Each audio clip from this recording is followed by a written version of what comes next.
Hey everyone, this is Mukesh Utwani once again from learn-automation.com.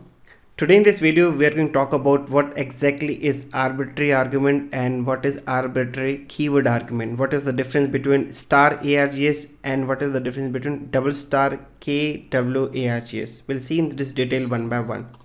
So in our previous video, we already discussed, right, how to create a function, how to call a function, how to pass the parameters or argument. So in our previous videos, we have seen that if my function accept two parameters, then I have to pass two parameters. If my function accept 10 parameters, I have to pass 10 parameters. But what if there is a situation that you don't know that how many argument will be passed to your function? Okay, then how you can handle it? So we can handle it easily with the help of arbitrary argument. So let me explain you through a basic program, then you will get the clear difference and the real usage. So I'm going to create a function. So I will be using def, and let's say I'm just using one function name called print underscore names, and whatever names I will be getting here, let's say name 1, name 2, and I will simply print them. Okay, so I will say whatever name 1 we are getting, we will print. What if I say one more, let's say name 2, I just need to say name 2, right? So if I call this function, let's say print name, I will say, let's say Python, comma, I will say, let's say Java. So Python will be stored here, then Java will be stored here, and the moment I say, you can see I'm getting Python and Java. What if I say I want to also print C? When I right click, run this program, we will be getting this error because, okay, let me run it again. We will get this error that this function print name takes two positional argument, which is this, but we are passing 3. Fair enough. It means I need to use one more variable here, right? Let's say name 3, and this I will print here name 3. This program will work. Right now we know that how many parameters I'm passing, so we can easily change our function and we can accept and continue. Second way is like we can also assign the default values, but again the number of parameters should be fixed. What if I don't want, or if I don't know the number of arguments or the parameters which I will be receiving? So we will be writing star and args. So what does it mean? That whatever values we will be passing will be stored into args. Okay, so let me just do one thing. Let me print this args. Let me just say args. You can see I'm not getting any error at all. Let me simply run this, then I will explain you the program. So now if you notice, the output which we are getting is coming in a form of tuple or tuple. So in case you need to tuple, please go ahead and watch my tuple video where we discuss what is tuple, how to retrieve the values and all. Okay, it means if I'm passing 3 values or 3 parameters, it is able to accept and it is able to print.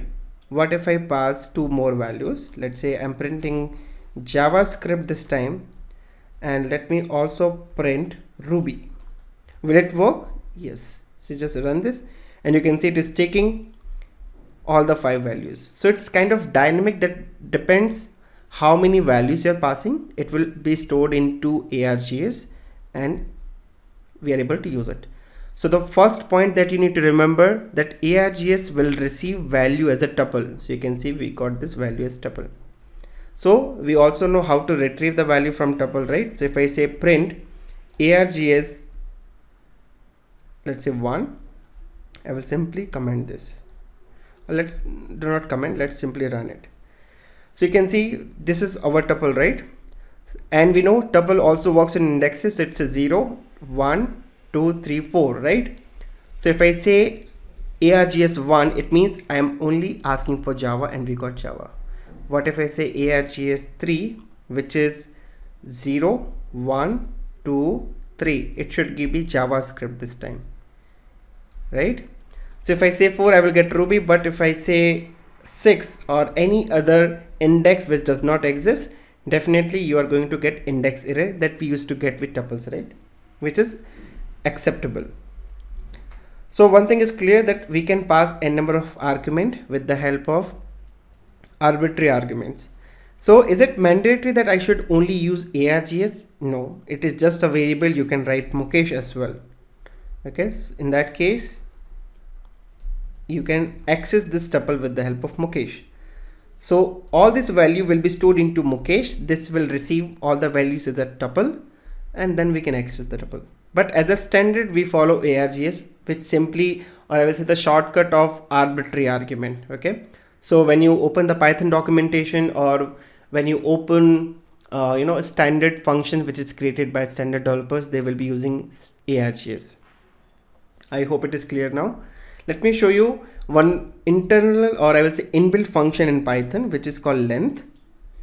Okay, so if I open this length inbuilt function, you can see this function accepts one args, which is arbitrary argument, and one arbitrary keyword argument as well. So we discussed about this, right? We will also discuss about this.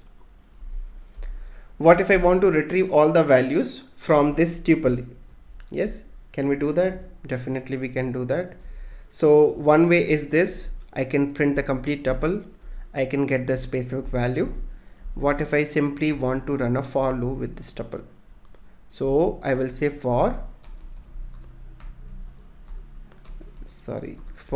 let's say some name space in, and this is our tuple, right, which is Mukesh. I will say Mukesh here. All the values will be stored one by one into this name variable, which I will print directly here. Yeah, let's run this, and you can see we got all the values. This time it is taking Python, it is printing. Next time it is taking Java, and it is running. So I will make this as standard, okay, because this is what we have to follow. Again, just to show you that we can use anything, I have just renamed it, but we'll continue with args. Okay, let me show you one more program. What if I just want the total number, or the total sum of all the numbers that we are passing as an argument? So I will say get sum of all numbers. So here I will say star args, that whatever number of arguments I will get, I will receive as a tuple. Then I will just do a sum and I will return them. Okay, so one way is like you take a variable, get the values from the tuple, just add them and finally return. I will call a sum function. Okay, you can see it's a built-in function where I just need to pass the iterable object, which is, in our case, it's a tuple, which is args, right? Args. Okay, what if I want to get the, okay, let me first of all run this. Okay, what I will do, I will just call this function called get sum of all numbers, and here I will pass 10, 30, 60, three values. Okay, so ideally 30, 60, 10 will be 100. It should give me value as 100. Let's run it. We got value as 100 because this is received as a tuple, and we are calling a sum function on tuple, which will give me the final value. Okay, what if I want to create one more function which will simply calculate the minimum number, or it should give me the minimum number or the maximum number? So I'm just creating two more methods. Here I will say get minimum number, or let's say minimum number. Okay, and I will just call this as a give me maximum number.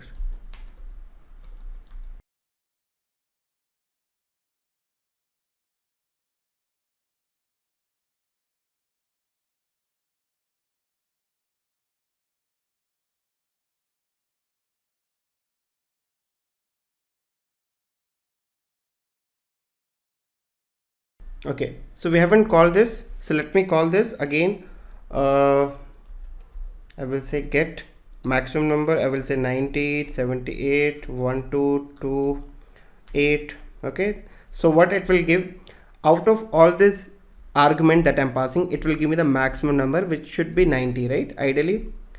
Now I will call another method, sorry, function this time, which is get minimum number, and let me call this as let me just pass some random values, and in this case it should return me value as 2, right?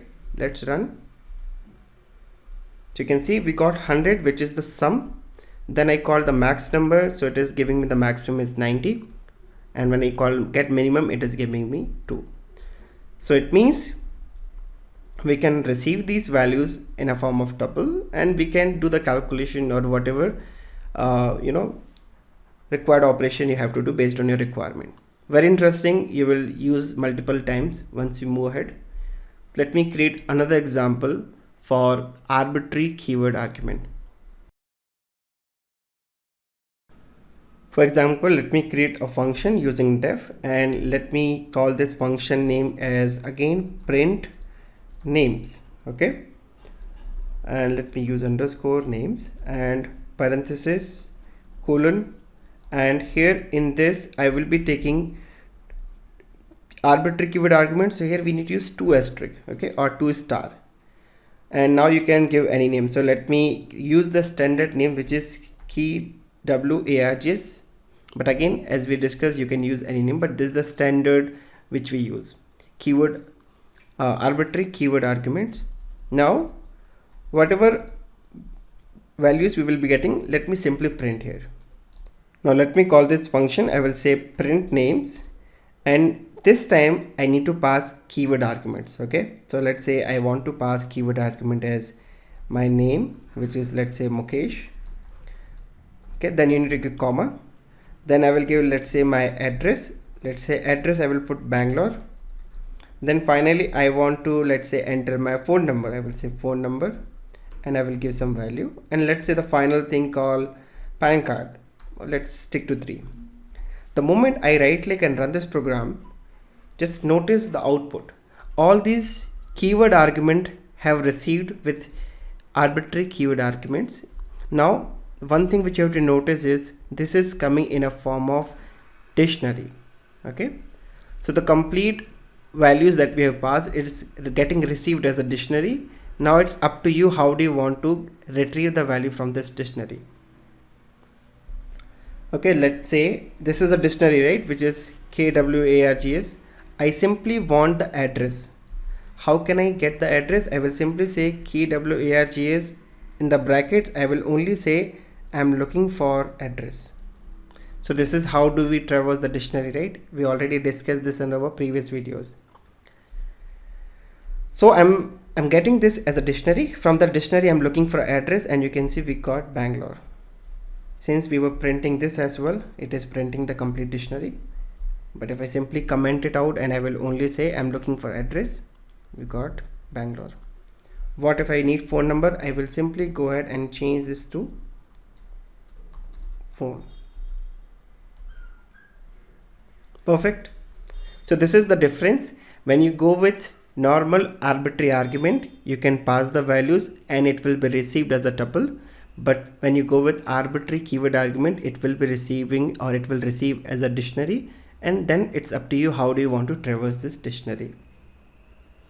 Now let's say I want to traverse all the values. Again, I can use for loop, right, where I can simply get all the values, and I can also get all the keys as well. It's totally up to you. You will get this as a dictionary. So if you want to cross check, what we will do, we will simply say type, yeah, and I just want to see the type of this kwargs variable, and you can see it's coming in a form of dictionary. Fine. Now if you open any built-in function that we have, right, this is just a built-in function from Python, you will see most of the time your built-in function will receive one arbitrary argument and arbitrary keyword arguments. So is it possible to pass both? Yes, we can do that. So what I will do, let me create one more, and I will simply say hello world. Okay, so first of all I will say args star args, and for arbitrary keyword argument I will say double star kwargs, and let me simply print. Okay, so I will print args and I will print kwargs. Now when I call this, I will simply say hello world, and I need to pass now first arbitrary arguments, then arbitrary keyword arguments. So let's say I'm passing 10, 20, 30. So what does it mean? This is not a keyword argument, right? So this all will be stored into args. But the moment I say name equal to, let's say, Python, okay, and let's say if I say country equal to, let's say, India, so these two values, okay, these two arguments will be received under kwargs. So let me just run and show you.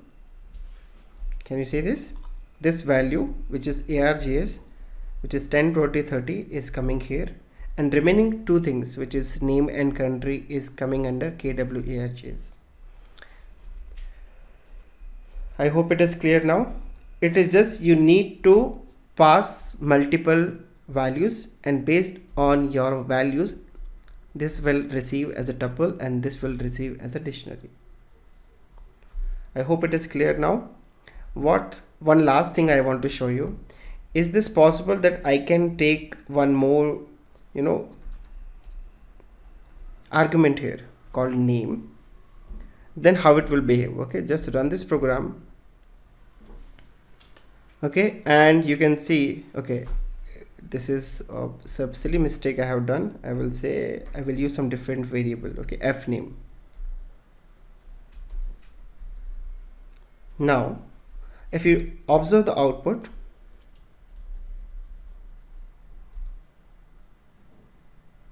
okay, I have not printed actually. Let me print f name as well. Yeah, right click, run as. Yeah, so this is the output. When you have in this manner, the first argument will be received into f name, okay, which is coming this 10, and the subsequent one, now this is done, right? So whatever you will pass now, 20, 30, this will be received under args, and this will be received under kwargs. Okay, you will see multiple times this kind of syntax as well, where you will be using argument, then arbitrary argument, and arbitrary keyword argument. Okay, so this is what I have for today. So I hope you enjoyed this video, and in case if you're new to this channel, then please hit the subscribe button, and if you like the concept that we covered today, then please hit the like button, share with your friends, and if you have any other question, let me know in the comment section, and I will see you in the next video. Have a nice day. Bye bye.